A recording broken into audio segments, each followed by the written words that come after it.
여러분 안녕하십니까? 여러분들이 좋아하시는 정치인, 이 우파 정치인들이 좋아하는 정치인들이 그렇게 많지 않은데 요즘에 와서 당대표 출마 선언을 곧 하실 권영세 의원님 모셨습니다. 어서 오십시오. 예, 안녕하세요. 권영세입니다. 예. 이렇게 불러주셔서 대단히 감사합니다. 당대표 출마 선언 하신 거죠? 아직 공식적인 선언은 안 했고요. 안 했고 예. 출마는 이제 예. 마음을 딱 준비 중에 있습니다. 예. 준비하시고 그 감시 뭐 저거 저 나이가 옷 비슷하시죠? 제가 옷 비슷한데 제가 58이고 예, 저는 59인데 빠른 5구죠. 빠른 5구니까 학년은 같아요. 예, 77학번. 그러니까 전에 한참 뵐 때 한번 친구들하고 뭐 친구가 친구고 맞아 예. 그렇더라고요. 예. 네, 하여튼 그래서 또 남다른 또 애정이 있는데. 제가 자주 뵈야 되는데 네. 제가 중국 다녀와가지고 대사 마치고 중국 대사 하셨죠. 박근혜 정부 시절. 예. 그 뭐 탄핵이 이제 전국으로 들어가면서는 사실은 이렇게 그렇죠. 외부 활동을 그렇게 많이 안 했습니다. 네. 그러다가 이제 뭐 용산에서 다시 도전을 해가지고 됐는데 그 뒤라도 좀 뵀어야 되는데 예, 못 뵈서 죄송합니다. 다음번에 꼭 한번 모시겠습니다. 여의도 영등포 의뢰에서 이제 갔다가 이제 거기서 4선인가 3선 하시고 이번에 예, 이제 용산에서 갔습니다. 4선 예. 의원이신데, 4선이면 뭐 중진이시죠. 예, 지금 4선을 넘어야지요. 네, 4선을 넘어야 되네. 지금 나라가 4선입니다. 그렇죠. 예, 이게 진짜 정말 다부동 전투 걱정입니다. 막듯이. 예. 이번에 당 대표를 출마하시게 된 뭐 각오랄까 배경은 어떤 데 있습니까? 지금 아까 뭐 다부동 전투 4선 이런 얘기를 하셨는데 네.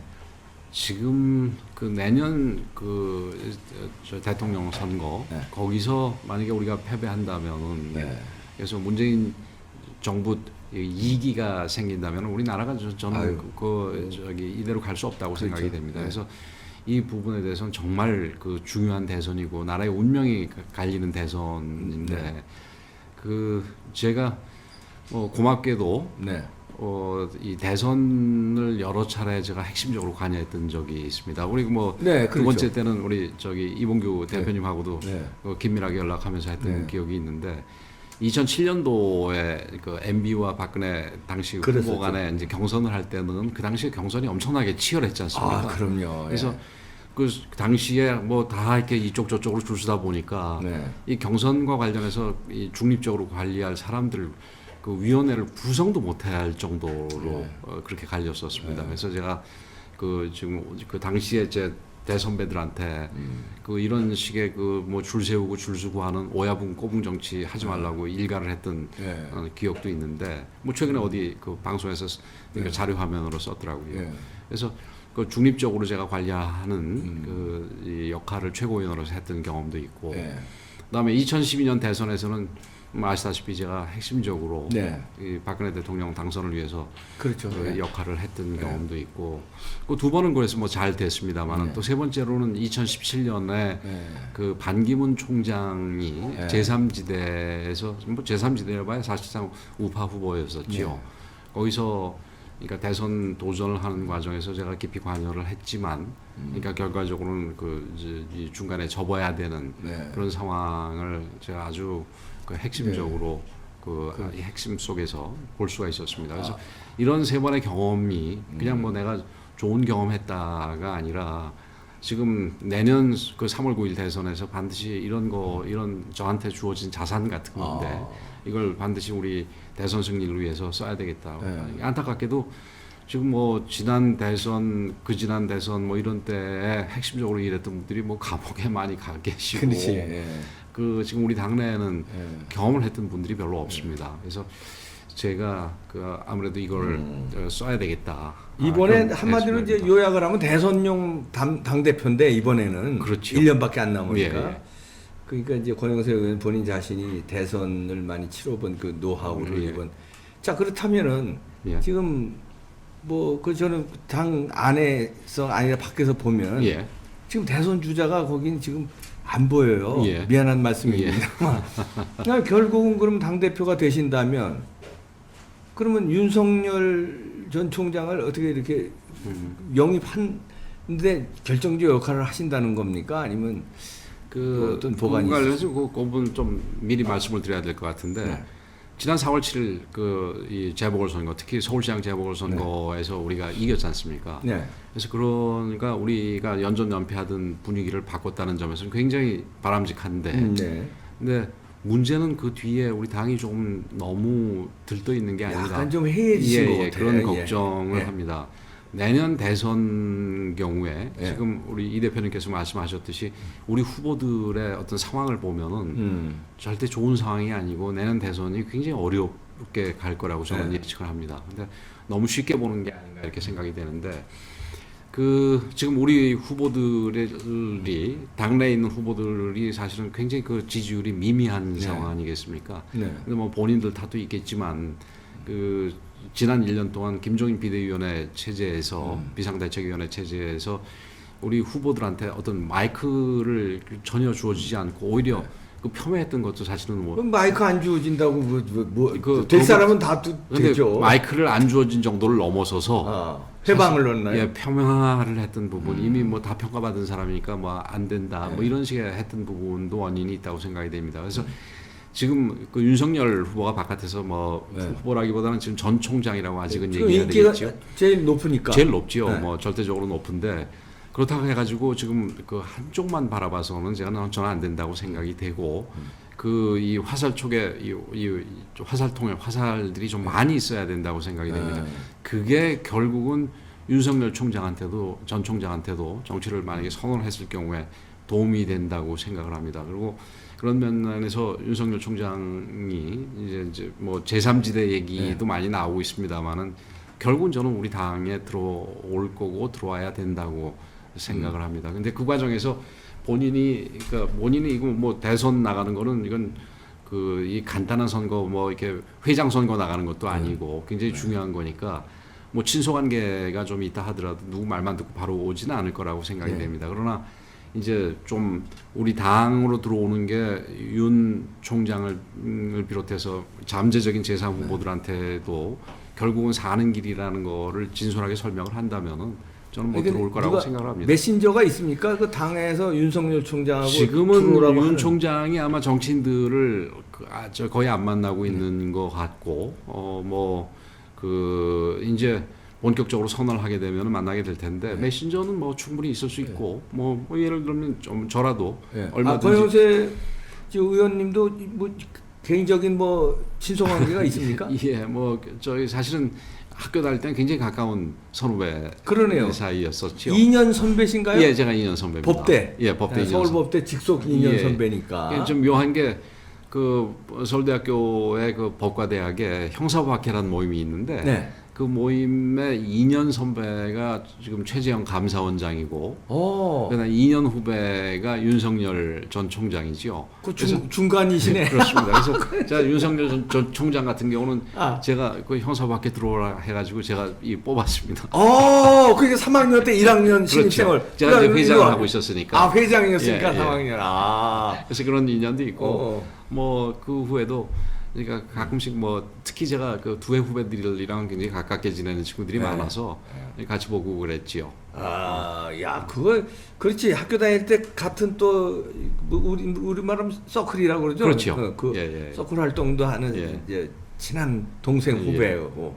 그러면 지금도 사석을 만나면 반말하고 야 성렬아 뭐 이렇게 하고 합니까? 이제 어느 정도 머리가 굵어지니까 술 좀 많이 들어왔을 때는 반말이 나오겠지만. 그 보통 때는 이제 뭐 그 전에는 뭐 윤 검사 뭐 혹은 윤 총장 된 뒤에도 그러니까 이런 저런 그러니까 자리에서 본 적이 있었는데 예를 들면 상가라든지 뭐 결혼식장이라든지 이런 데서 보게 되지 않습니까? 그때는 뭐 윤 총장 뭐 이렇게 얘기를 대우를 해줘야죠. 아니 성렬아 이렇게는 안 하고 그 대학 2학년 후배 2년 후배인데 그래서 잘하고 있어 성렬아 이렇게 그런 게 있으니까 다른 이제 당 대표 주자들보다는 윤석열이라든지 최재형 감사원장도 요즘에 많이 화제가 되고 있어요. 그렇죠. 최재형 감사원장도 아까 그 화살통에 화살이 많아야 된다. 그런 화살들 중요한 화살들 다 영입할 그런데 적임자다 이런 말씀이시네요. 뭐 제가 감히 다른 사람보다는 좀 그러니까 제 말 같은 경우를 그러니까 진솔하게 받아들일 가능성이 크다 이렇게 생각을 합니다. 최재형 감사원장이 이제 2년 선배시니까 법대.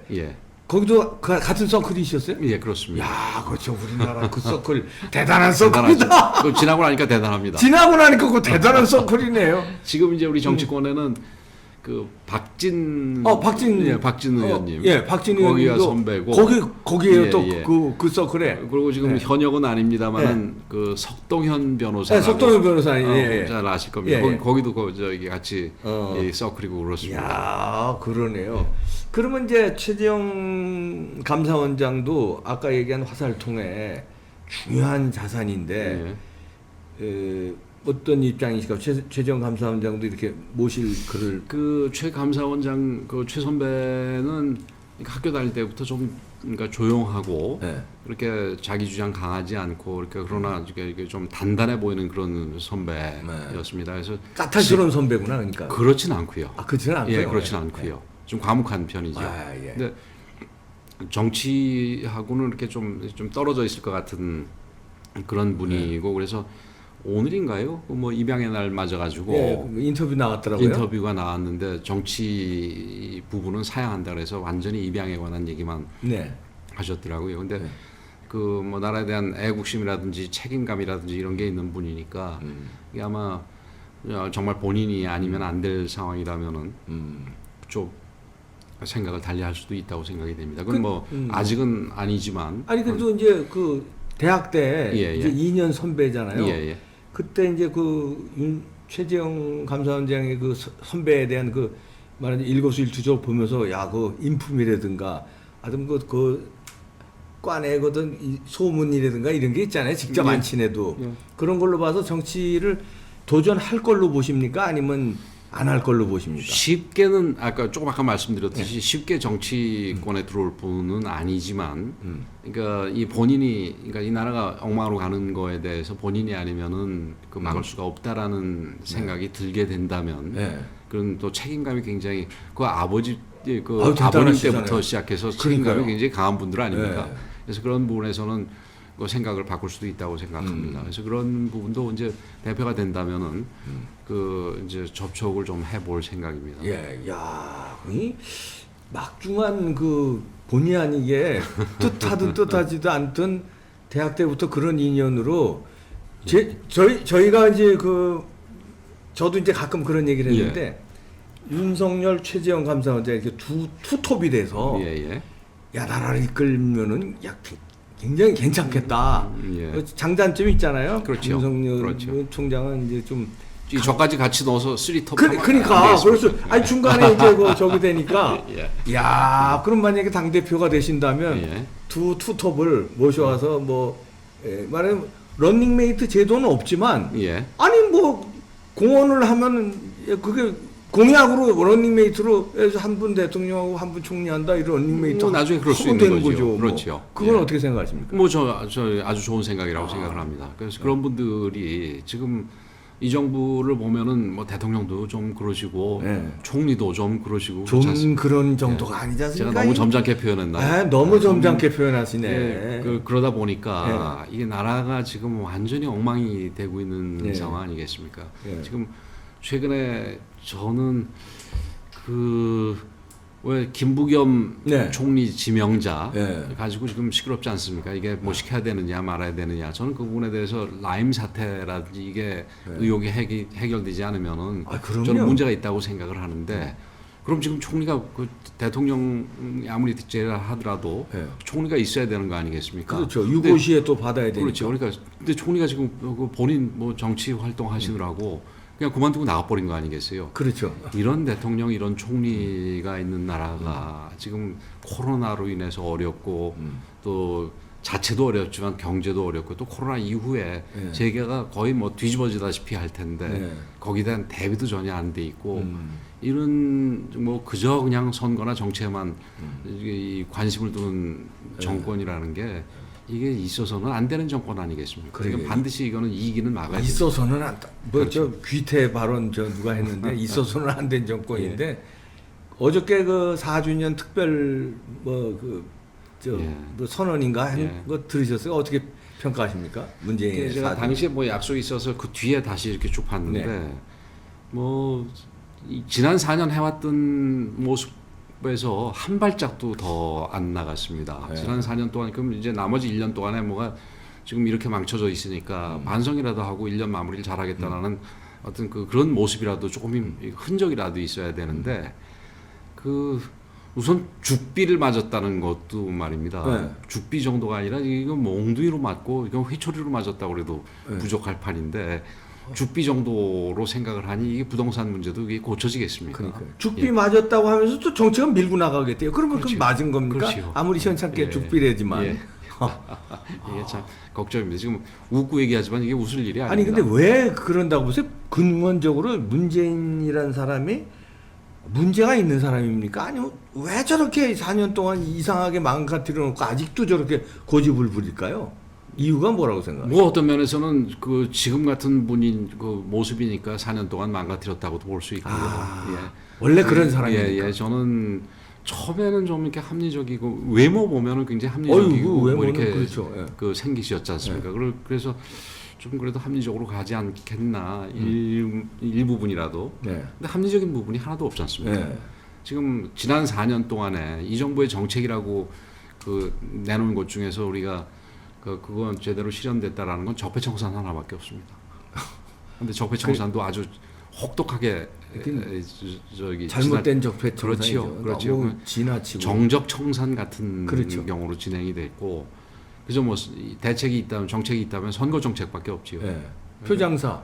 그다음에 한 번도 가보지 못한 세상 만든 거 그건 제대로 그러다 보니까 뭐 그거는 제대로 공약을 뭐 아주 확실하게 이행을 하고 아마 지금 어저께 발표를 보니까 앞으로 남은 1년 동안에도 더 이행을 할 것 같아서 정말 걱정입니다. 그러니까요. 조금도 달라진 게 없더라고요. 그 이번에 문제 많은 뭡니까 저 장관 후보자들. 야 그거를 능력이 있는데 왜 시비 거냐 이런 식으로 얘기하던데요. 그 어떻게 본인이 야당 때랑 정반대 얘기를 눈 하나 깜짝 않고 하시는지가 참 그 연구 대상인 것 같습니다. 야 진짜 놀랐어요. 매일 놀래지만 그래도 4주년 특별 성명이니까 뭔가 안 그래도 좀 국민들을 약간 이렇게 좀 감싸는 게 있겠지 했는데 참 깜짝 놀랐습니다. 끝까지.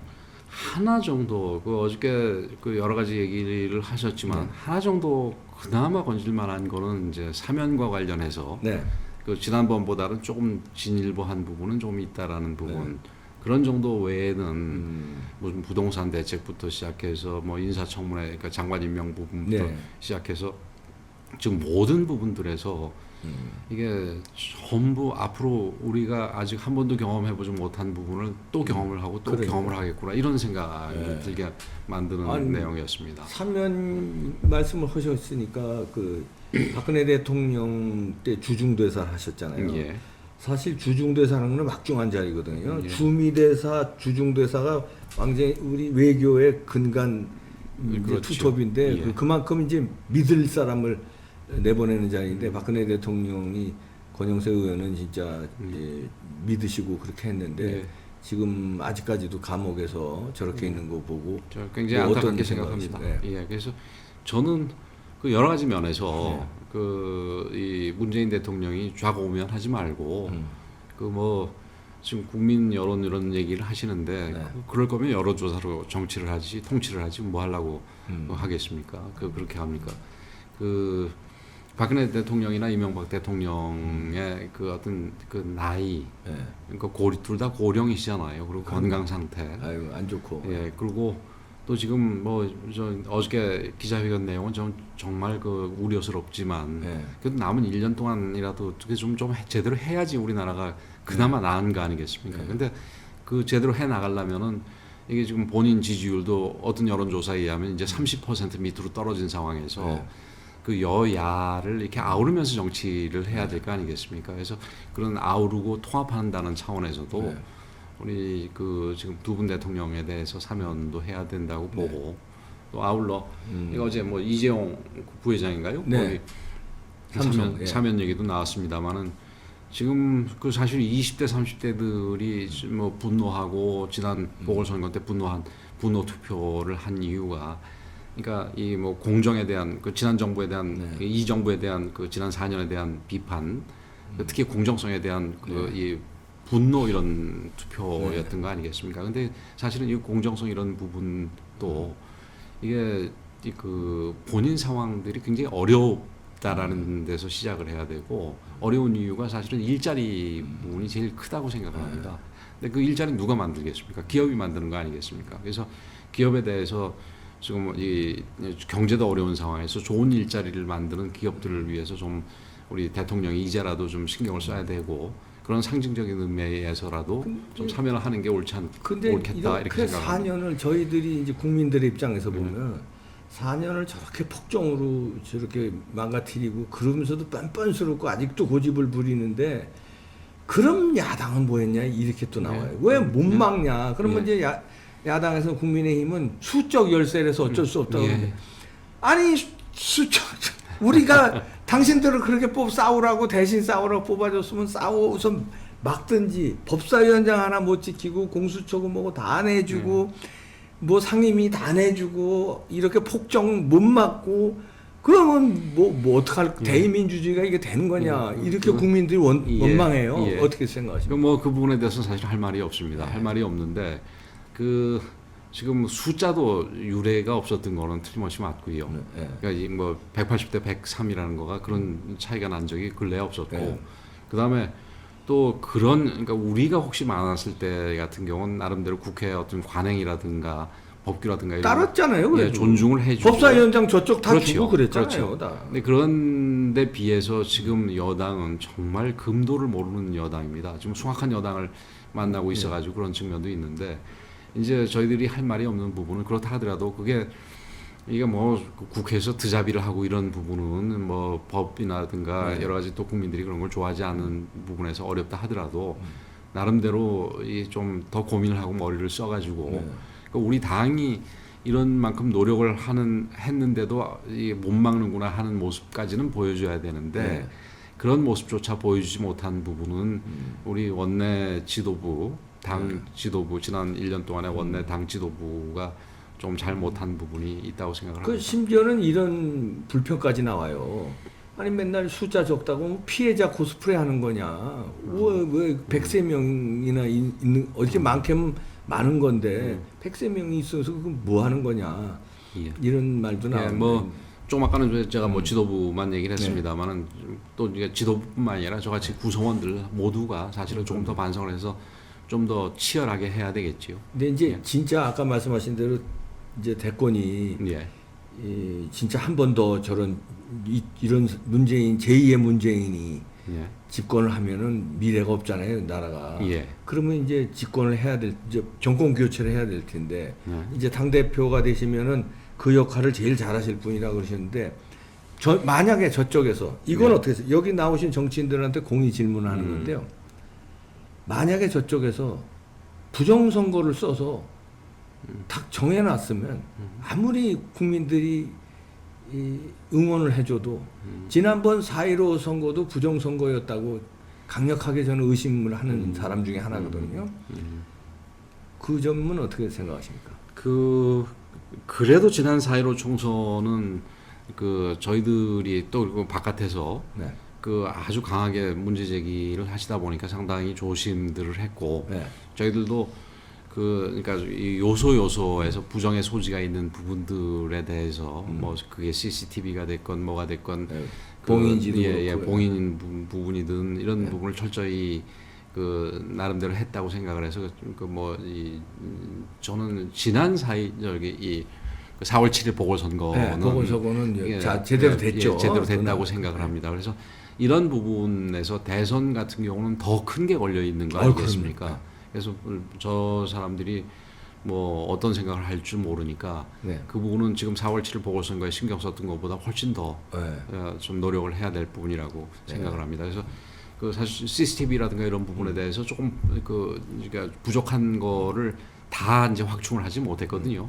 근데 그런 부분을 입법을 통해서건 혹은 그 어떤 행정적인 지적을 통해서건 좀 더 완벽하게 가져갈 필요가 있다고 봅니다. 그럼 아니 지금부터 이제 1년 동안 대선 관리 잘하는 것도 중요하지만 대선 후보를 잘 키우고 예.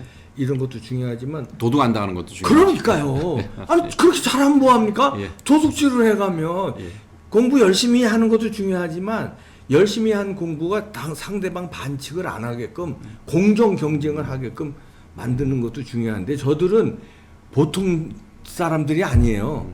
그러니까 부정선거도 감행할 정도의 아주 그 뭐랄까 대단한 집단입니다. 저희가 볼 때는. 그러니까 그냥 그 지금까지의 그 정치의 그 말하는 관행, 정치인들의 그 어떤 그 상식 예. 이런 걸로 그 지금 무장을 해가지고 하면은 이번에 만약에 대권 이번에 놓치면은 그 다음엔 더 억누르고 그다음 악소리도 못하면 그렇죠. 끝난 그걸 목숨 걸고 할 집단이거든요. 그렇죠. 그러니까 그 전에 사활을 걸고 진짜 그 해주셔야. 아 그래도 그거는 관심이 있으시군요 부정선거에. 예, 뭐 당연히 막는. 그 저기 특히 우파 시민 단체에서 그 부분에 대해서 문제 제기를 계속 지속해서 해주셨지 않습니까? 네네. 그래서 그런 부분들에 대해서 그 의원들이 뭐 개별적으로 검증하고 이러는 거는 문제 개별적으로 소송을 해가지고 지금 하고 있고요. 예, 하고 있죠. 근데 뭐 진행이 안 되는 것 같아서 저희들도 굉장히 답답하게 생각을 합니다만은 이제 그렇게 해서 한편으로는 그렇게 가더라도 다른 한편으로는 이게 재발이 돼서는 안 된다라는 그러니까 부분에 대해서는 그 지금 103명 국회의원, 102명 국회의원들이 네. 다 그거는 공감을 하고 있습니다. 그래서 네. 특히 뭐 제가 행정안전위원회에 있어서 중앙선거관리위원회를 담당하고 그렇죠. 있기 때문에 그 부분은 절대 그런 일이 생기지 않도록 네. 그러니까 이 가능성이 아무리 낮은 가능성이라도 가능성이 철저하게, 충분히 예. 있다고 생각을 하고 네. 대비를 해야 하고 있습니다. 네. 예. 그건 저희가 이제 제가 이 방송에서도 여러 번 그 고영세 의원의 그 행보를 칭찬한 적이 있습니다. 다름이 아니라 저희가 부정선거하고 막 싸울 때 그 국민의힘의 어느 정치인도 관심을 안 가져줬어요. 그래서 진짜 섭섭하고 좀 그래서 그런데 그 소통관에서 우리가 기자회견하고 그럴 때도 권영세 의원실에서 이렇게 배려해주고 이런 거 부정선거에 관심을 가진 유일한 분이다 이래서 해줬는데 당 대표가 되신다면 또 만약에 안 되셔도 이거는 당의 문제가 대한민국의 운명이 걸린 선거 아닙니까? 누구나 다 해야 될 그럼요. 문제고 특히 의원들 같은 경우는 의원들의 나름대로 그 위임받은 권한을 통해 가지고 이 부정선거가 없도록 하는 거는 그거는 예, 그러니까 어느 정파를 위해서 그럼요. 아니라 나라의 나라를 운명. 위해서 그런 거지. 그 민주주의 근간이 선거인데요. 그렇죠. 그게 부정되고 도둑을 맞는데 가만히 있으면 되겠습니까? 그렇죠. 예, 동의합니다. 그러니까요. 예. 야, 그런 점은 좀 안심이 되네요. 아유, 저희들은요, 그게 제일 겁나요. 정상적인 선거만 하면은 국민의힘에 어떤 후보가 나와도 된다고 봐요.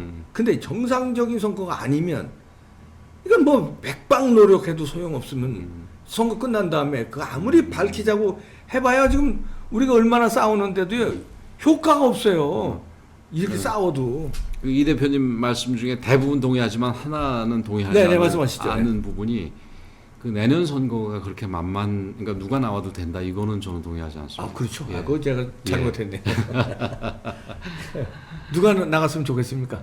그거는 뭐 제가 그 저기 대표가 돼서 이 경선을 관리하겠다는 사람이 네. 누가 좋겠다는 얘기하면은 그렇게 뽑아주겠습니까? 그러면 이렇게 여쭤볼게요. 대학 다닐 때 보니까 예. 윤석열 후배가 믿음이 간다, 최재형 선배가 믿음이 간다. 좀 방향이 달라서 그렇지.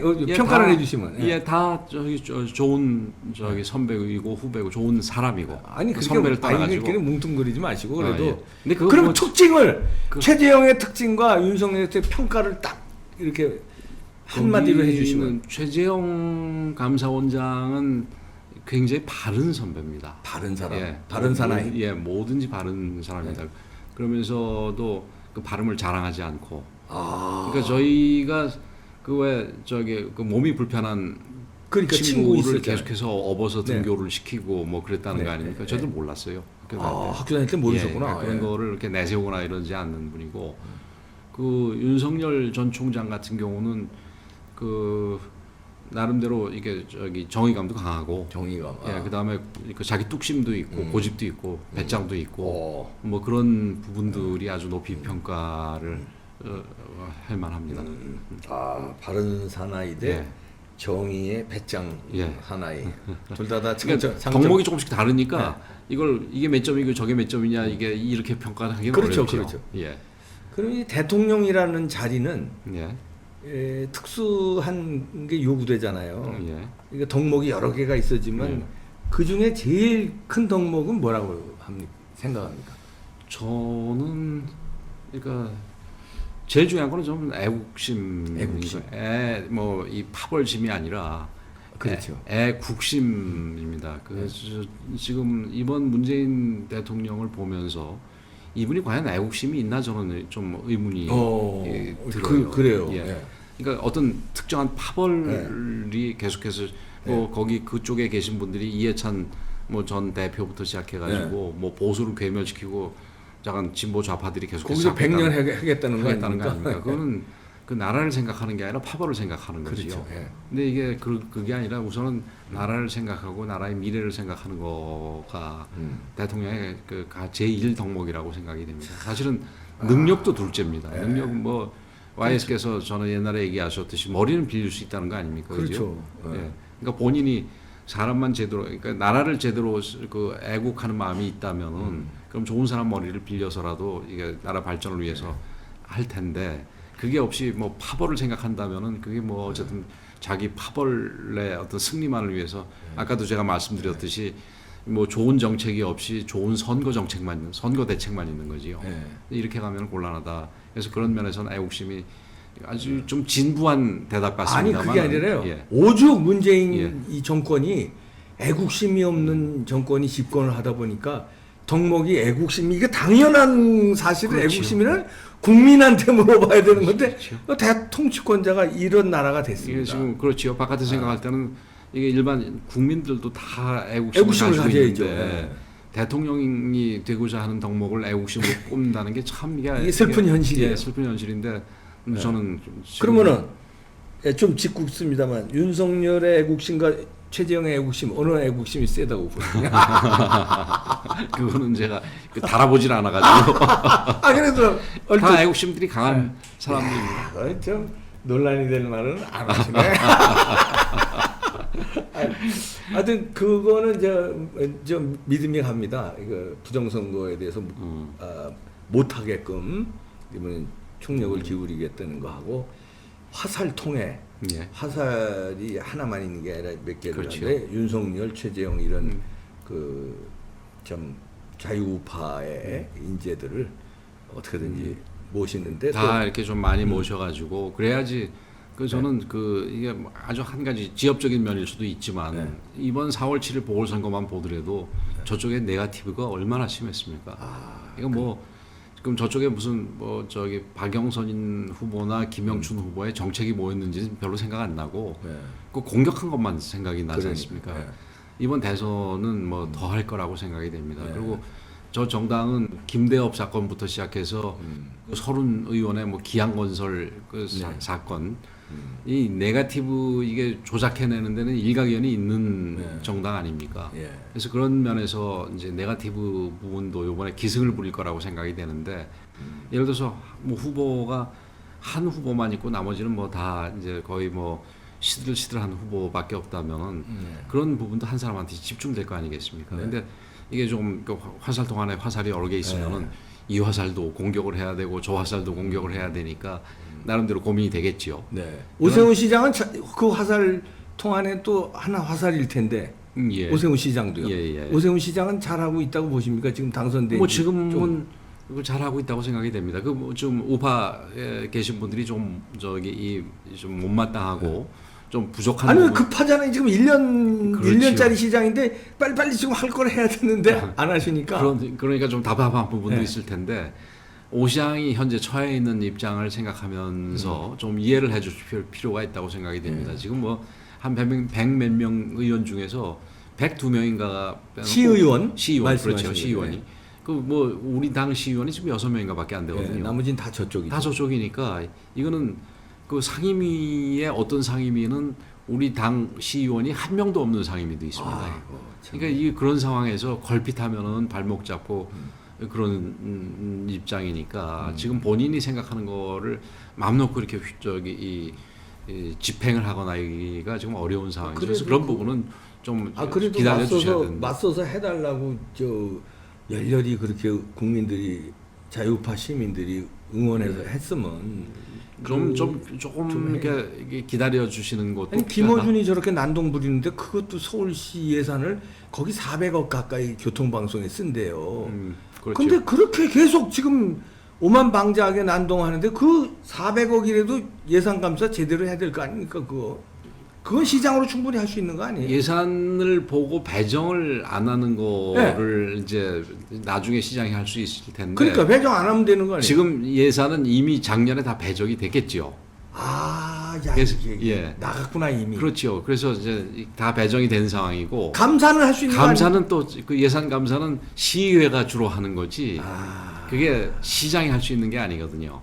그래서 만약에 시장이 무슨 간접적으로라도 압력을 넣어서 아니면 행정력으로 아니면 교통방송이라는 방송 취지가 그거 정치 편향되게 하려는 거 아니지 않습니까? 그렇죠. 원래. 이제 그런 부분은 그러니까 아마 내부적으로도 시장이 교통방송에 대해서 합법적으로 할 수 있는 그런 조치에 대해서는 계속해서 검토하고 나름대로 조금씩 하고 있는 걸로 제가 알고 있습니다. 근데 만약에 그 사장을 갖다가 무슨 마음대로 해임하고 사장을 압박해서 김어준을 나가라 그랬을 경우에 저쪽에서 또 보나마나 무슨 직권남용이니 뭐니 해가지고 고소할 거 아니겠습니까? 아니 고소가 두려워서 안 하면 안 되죠. 행정명령을 내려서 그리고 이제 그런 부분들에 대해서 그런 얘기건 직권남용이니까 내가 들을 수 없다고 거부했을 경우에 또 오세훈 시장이 할 수 있는 조치가 없습니다. 그래서 오세훈 시장이 그나마 지금 더 이상의 걸 막으면서 어떻게 해서든지 그거를 빠른 시간 내에 교통방송 체제를 바꾸려고 노력하는 부분에 대해서 좀 기다려 주실 필요가 있는 거지.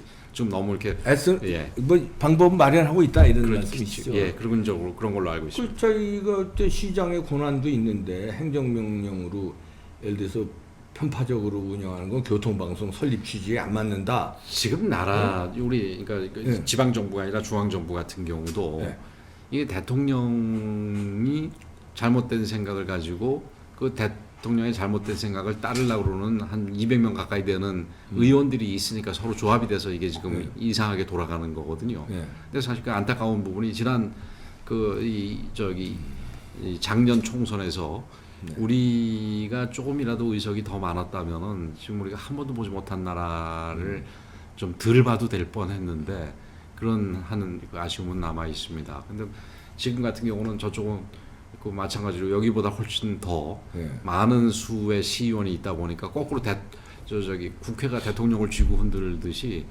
여기는 지금 시의회가 오세훈 시장을 지금 꼼짝 못하게 하고 있는 상황입니다. 그래서 그래도 오세훈 시장이 한 5년의 시장 경력이 있지 않습니까? 그래서 시장의 권한이 뭔가라는 거에 대해서 다른 아마 우리 쪽의 후보들보다 잘 알고 있기 때문에 현명하게 대처할 거로 저는 생각을 합니다. 야, 이거 기다리자니 임기는 대깍대깍 시간이요.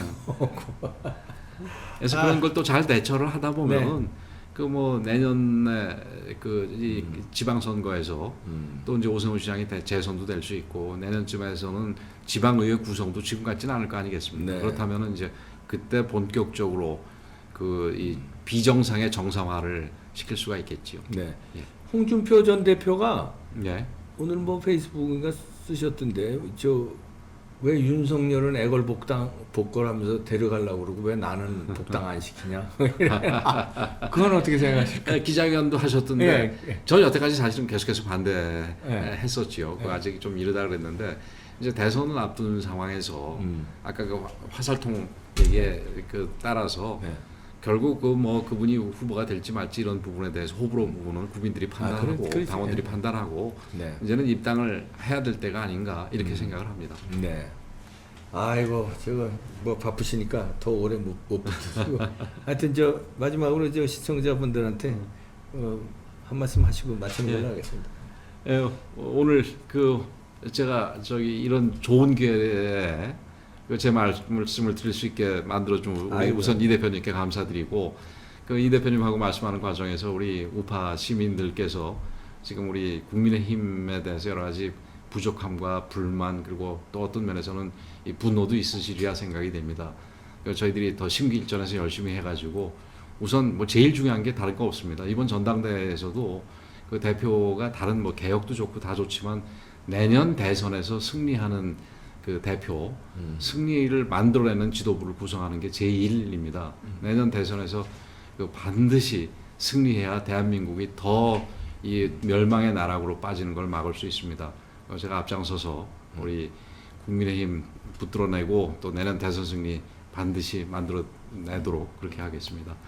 지켜봐 주시기 바라겠습니다. 감사합니다. 네, 오늘 그 이봉규 TV에서 우리 권영세 의원께서 그저 많은 말씀하셨는데 그 말씀이 꼭 좀 이렇게 국민들한테 믿음이 가게 지켜지는 모습을 기대하겠습니다. 그게 그렇게 하겠습니다. 현실이 되는 모습을 기대해 보겠습니다. 그렇게 하겠습니다. 네, 고맙습니다. 예, 권영세 고맙습니다. 의원이셨습니다. 예. 마치겠습니다. 예. 감사합니다.